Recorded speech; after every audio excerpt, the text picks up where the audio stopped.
The reverse law of desire, why wanting more often pushes it away. Imagine this. You want something so badly: success, love, peace, clarity, and the more you try to force it into your life, the more elusive it becomes. It's like chasing a shadow. The faster you run, the faster it retreats. This isn't just a coincidence. This is a pattern, a paradox. In fact, it's one of the strangest and most powerful psychological and philosophical truths I've ever encountered. The more intensely you want something, the more likely you are to repel it. And the moment you begin to release your grip, even just a little bit, it starts to drift back toward you. That's the letting go effect. And once you understand it, it changes everything: how you work, how you love, how you live. Because the secret isn't in chasing harder, it's in the radical act of wanting less. Click subscribe to this channel to get more profound insights. Let's go deeper. Wanting by itself isn't the problem. Desire is natural. Desire is human. But when desire becomes fixation, when it turns into obsession, dependency, identity, that's when it begins to backfire. You start to project your happiness into the future. You start to believe that until you have that thing, you are incomplete. And from that belief, a whole mental universe forms: anxiety, comparison, scarcity, tension. You stop seeing what is and only see what's missing. And ironically, that very state of mind is what blocks what you want. Because you're not operating from abundance anymore, you're operating from absence. You're broadcasting lack, and life responds accordingly. You've felt this. We all have. Think about the last time you desperately wanted someone's attention, or a job offer, or a sense of clarity. The more you clung, the more resistance you felt. Maybe the person withdrew. Maybe the job didn't call back. Maybe the clarity only got fuzzier. But then when you stopped caring so much, when you surrendered, when you let go, suddenly things began to flow again. That's not randomness. That's alignment. That's the letting go effect in motion. Here's the philosophical core of this. When we want something too much, we're no longer relating to it with freedom, we're relating to it with fear. Fear that we won't get it. Fear that we're not enough without it. And fear creates contraction. Contraction of the body, a contraction of the mind, contraction of possibility. You see, the universe doesn't respond to words, it responds to energy. Not in a mystical law of attraction poster quote kind of way, but in a very real, very grounded human way. If you walk through the world tight, desperate, and needy, people feel it. Opportunities feel it. Life feels it. But when you release, when you move from trust, from presence, from wholeness, everything changes. You're no longer broadcasting that you need to grab life. You're signaling that you're already living it. Now let's flip the lens. Why does this work? Why does letting go attract more? Because what you release, you stop resisting. And resistance is what creates friction. It's what blocks flow. When you're trying to grip the future, you're not rooted in the present. And the present is where all your power lives. When you let go, not in defeat, but in trust, you return to the present. You become available to what's actually happening, not just the version of life you're trying to manipulate. And from here, you're not chasing, you're choosing. You're not begging, you're becoming. And that shift is magnetic. Let's bring this home with a real-world example. Think of someone who's radiantly confident, not because they're loud or rich or famous, but because they're deeply okay with themselves. They don't need attention, so they get it. They're not trying to win people over, so people naturally trust them. That's the letting go effect in action. They've detached from the outcome. They're not performing, they're present. And presence is irresistible. But it only arises when you stop outsourcing your worth to the next achievement, or the next person, or the next someday. So here's a question to sit with. What are you trying to force right now?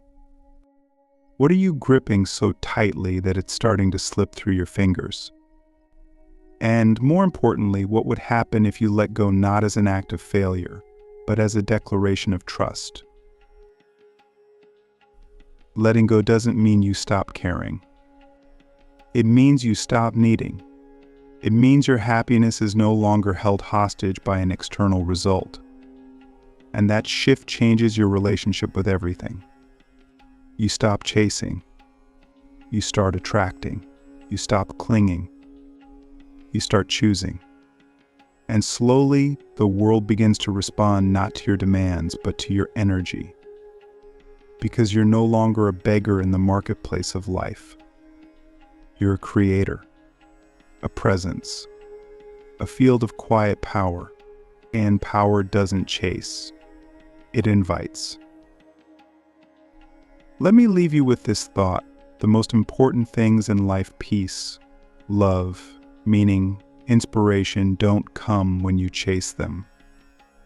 They come when you create the conditions for them to arrive.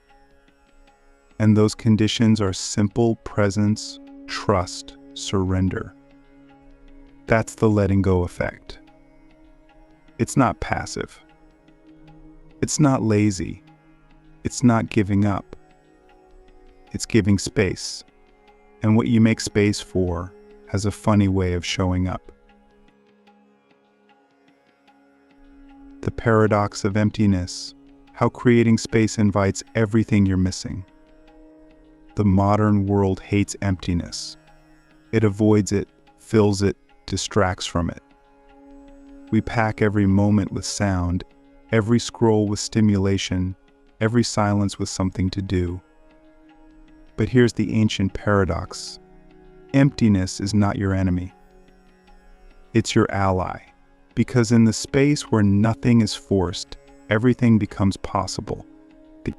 This is one of the most misunderstood truths in both Eastern philosophy and real-world success. In Taoism, the most useful part of a cup is the empty space inside. In Zen, the beginner's mind, the one that knows nothing, assumes nothing, and waits, is considered the most powerful. And in life, the most transformative things often arrive in the moments we don't plan. The job you didn't chase. The person you met by accident. The insight that struck during a walk, not a brainstorming session. Emptiness is not a void, it's a womb. It's where life incubates what you're not ready to see yet. So why do we resist it so hard? Because emptiness feels like loss, like failure, like giving up. We associate stillness with stagnation. But that's a lie we've inherited from a culture addicted to noise and velocity. Look closely, and you'll see something else. Trees grow in silence. Oceans ebb and flow without needing permission. Your breath renews itself without force. Nature doesn't chase. It waits. It opens. It listens. And somehow it always knows what to do next. What if you could live like that, not by abandoning your goals, but by creating space for them to unfold naturally? Let's bring this into your life. Look around. Is your schedule so packed that there's no room for anything new? Is your mind so cluttered with worry, comparison, and noise that no new insight can get through? Is your energy so tightly wound around what you don't have that you've become blind to what you already do? That's not ambition. That's inner poverty. And poverty doesn't attract wealth. Clutter doesn't attract clarity. The truth is, if you want more of something, love, money, meaning you have to make space for it. And space only comes when you let go of what no longer fits, outdated goals, forced relationships, old identities, beliefs that once protected you but now imprison you. Letting go isn't loss. It's alignment. It's the act of saying, I'm ready for something truer.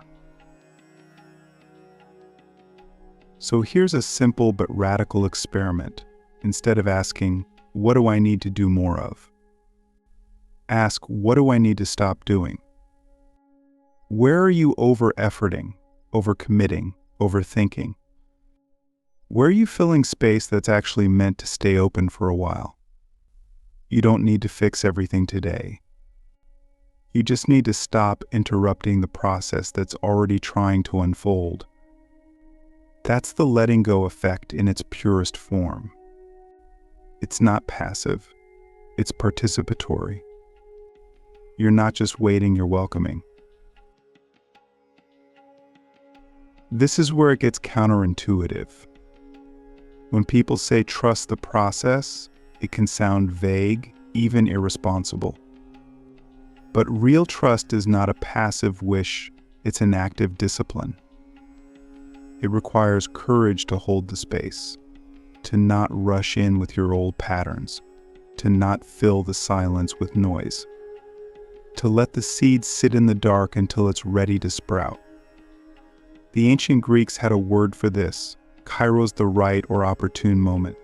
Not chronos, which is clock time, but kairos, the moment when everything aligns because it's ready, not because you forced it. And so the question becomes, do you trust life enough to let it move at its own pace? Or are you still trying to speed it up so you don't have to feel discomfort? Because here's the truth, the universe is not in a rush. Only egos rush. Life unfolds in rhythms, not deadlines. And when you start syncing with that rhythm through presence, through silence, through space, you start to notice something strange. The very things you thought you had to chase begin to show up on their own.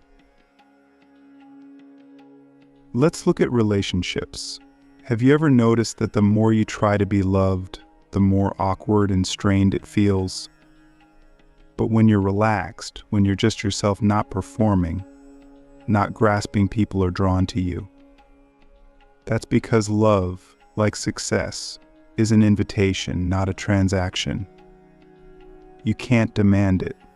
You can only become a space where it feels safe to land. And that space is created by letting go. Letting go of needing to impress. Letting go of needing to control the outcome. Letting go of needing anything at all to complete you. Because when you stop trying to be chosen, you start choosing. And choice is power.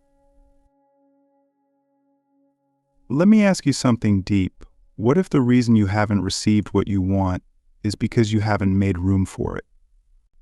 Because you're still holding on to the lesser version you thought you needed? What would it look like for real in your daily life to clear that space? Not in theory, not as a Pinterest quote, but in your time, your attention, your thoughts. The paradox of emptiness is that from it, everything arises. The moment you stop trying to fill every gap, every silence, every unknown, you begin to feel something else, peace.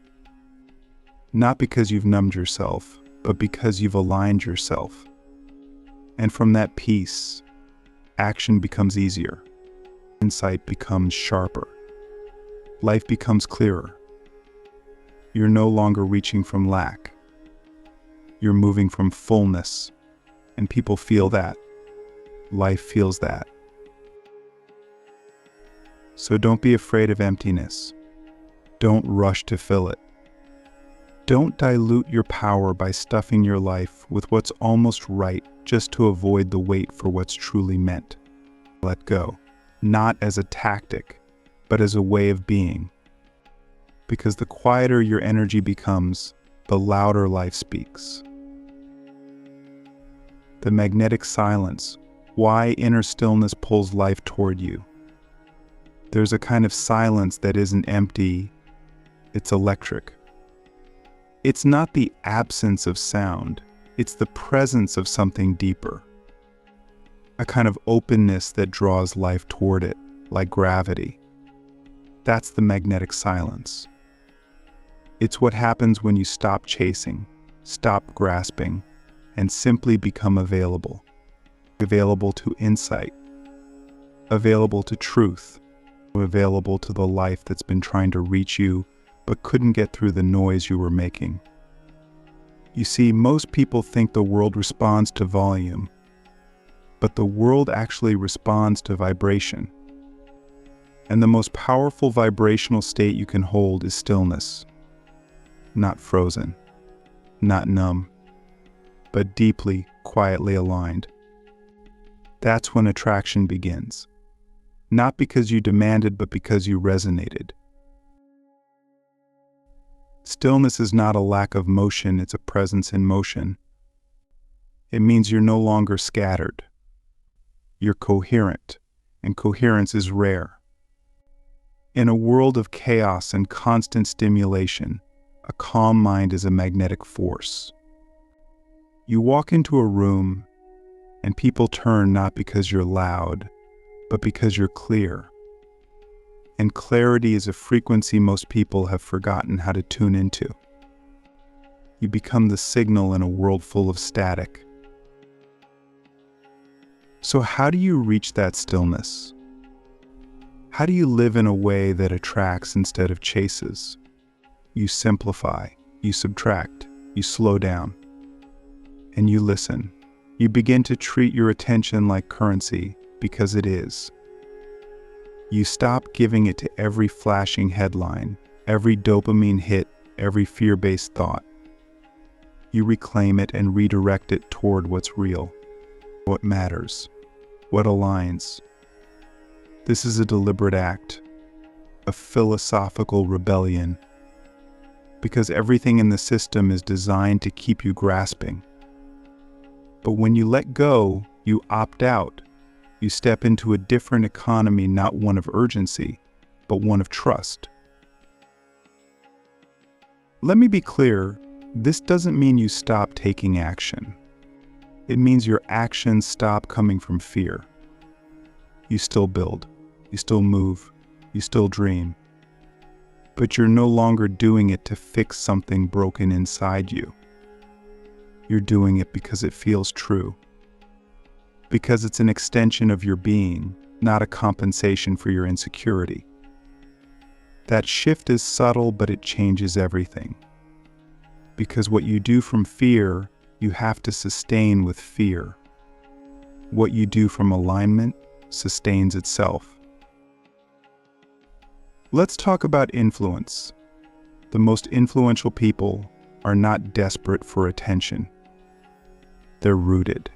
They're still. And that stillness makes them trustworthy. You can feel that they're not trying to manipulate you. They're not trying to get something from you. They're simply being. And from that being they draw, not forcefully but magnetically. This is power, not the power to dominate, but the power to attract. And it's available to you the moment you stop trying to be someone else and finally settle into who you are. Ask yourself, what version of me am I constantly presenting to the world?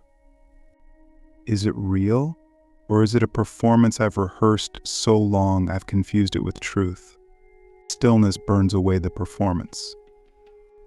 It leaves only what's essential. And when you lead with the essential, you stop needing to be everything for everyone. You just become you. Fully. Authentically. Unapologetically. And that's what people are drawn to, not perfection, but presence. Now let's bring this to your inner world. Stillness doesn't mean your thoughts disappear. It means you stop identifying with every one of them. You observe, you notice, you breathe, and in that breath, you realize I am not the storm, I am the sky it moves through. That realization is liberation. Because once you stop reacting to every emotional flare-up, every mental loop, every imagined catastrophe, you begin to anchor. And from that anchor, you influence your world not by changing it, but by relating to it differently. Letting go isn't just a mental shift. It's a physical one. Your body softens. Your breath deepens. Your nervous system calms. And in that calm, your perception sharpens. You start noticing things you missed before, subtle cues, hidden opportunities, inner nudges. You become more intuitive, more responsive, more alive.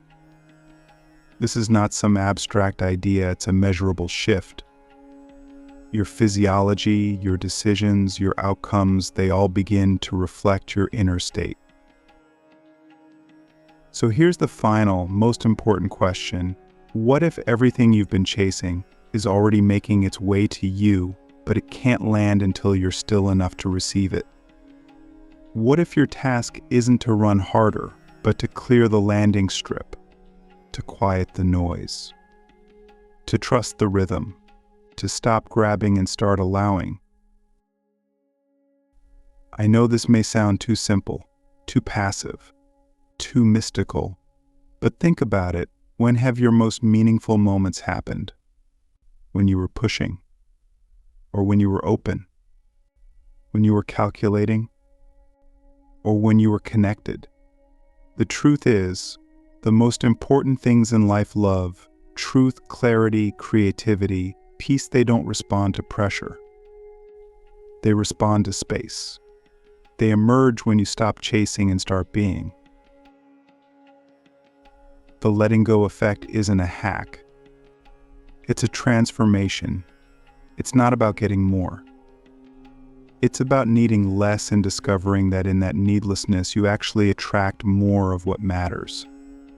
Because you're no longer a magnet for chaos. You're a mirror of truth. And truth doesn't chase. It simply shines. And everything that's meant to see it will. So if you're ready to attract more by wanting less, don't look outward. Don't chase harder. Don't scream louder. Just get quiet. Get clear. Let go. And watch what begins to flow toward you, not because you fought for it, but because you finally became ready to receive it.